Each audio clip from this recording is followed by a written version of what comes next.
బాగున్నారా? ఈరోజు రెసిపీ గుడ్డు పొట్టు అండి. క్యాబేజీ మెంతాలతో గుడ్డు పొట్టు అయితే తయారు చేస్తున్నాను.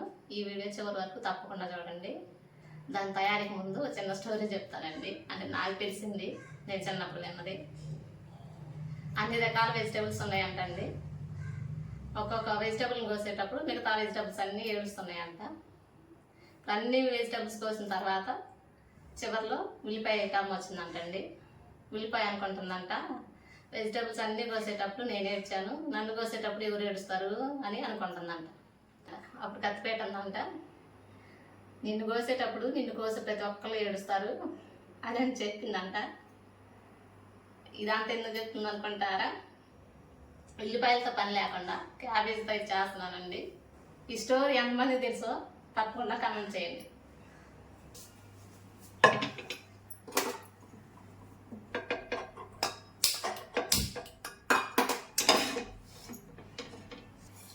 కళాయి వేడైందండి, నూనె వేసుకుందాం. నూనె వేడైందండి, కొంచెం జీలకర్ర వేసుకుందాం. ఒకటే ఉల్లిపాయ కోసానండి, ఒక ఉల్లిపాయ ఒక పచ్చిమిర్చి ఇలా కోసి వేసుకోవాలి.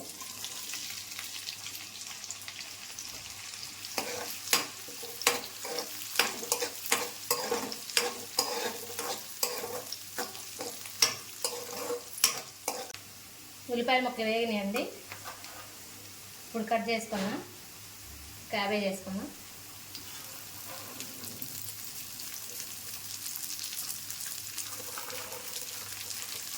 కొద్దిగా సాల్ట్ వేసుకున్నాం. ఒకసారి కలిపేసుకోవాలి.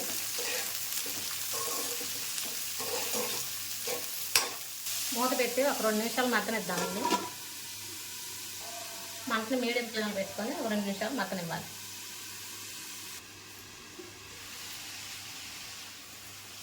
ఒక 2 నిమిషాల తర్వాత ఇలా మగ్గిందండి. ఇప్పుడు మెంతాకు వేసుకోండి.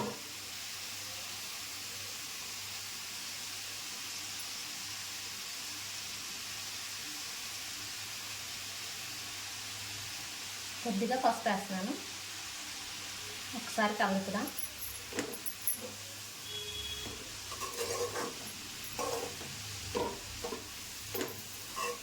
క్యాబేజ్ వేసినప్పుడే పసుపు వేసుకోవచ్చండి.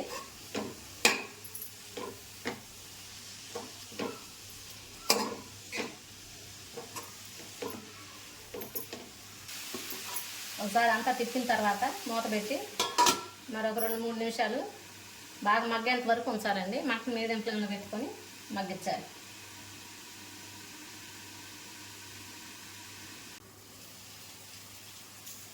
మధ్య మధ్యలో ఇలా మూత తిప్పుకొని కలుపుకుంటూ ఉండాలండి.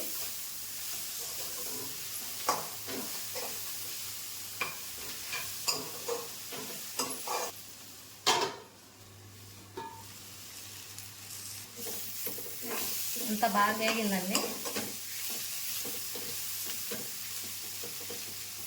ఇప్పుడు డ్రై మసాలాలు వేసుకుందాం. 1 స్పూన్ కారం, కొద్దిగా మిరియాల పొడి అండి, 1/2 స్పూను గరం మసాలా పౌడర్. ఒకసారి అంతా కలుపుదా.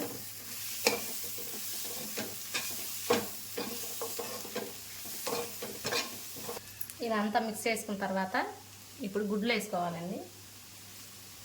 నేను 3 గుడ్లు తీసుకున్నానండి. ఇలా కొట్టి గిన్నెలోకి తీసుకున్నాను, వేసుకున్నాను. ఇది కలపకుండా ఒక 2 నిమిషాలు మగ్గనిద్దాం.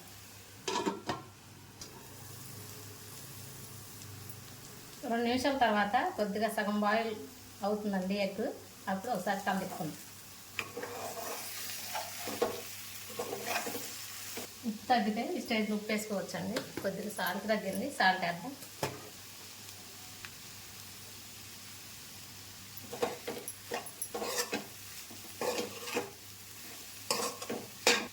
మూత పెట్టి మరో 2 నిమిషాలు మగ్గనిద్దామండి.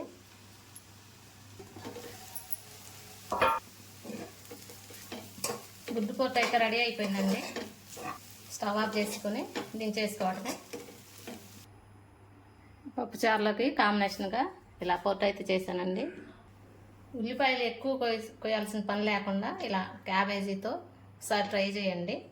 క్యాబేజీ అండ్ మెంతాకుతో కాంబినేషన్ చాలా టేస్ట్గా ఉంది. ఒకసారి ట్రై చేసి చూడండి. ఇంతేనండి ఈరోజు వీడియో నచ్చితే ఖచ్చితంగా లైక్ చేయండి, సబ్స్క్రైబ్ చేయండి. Thanks for watching.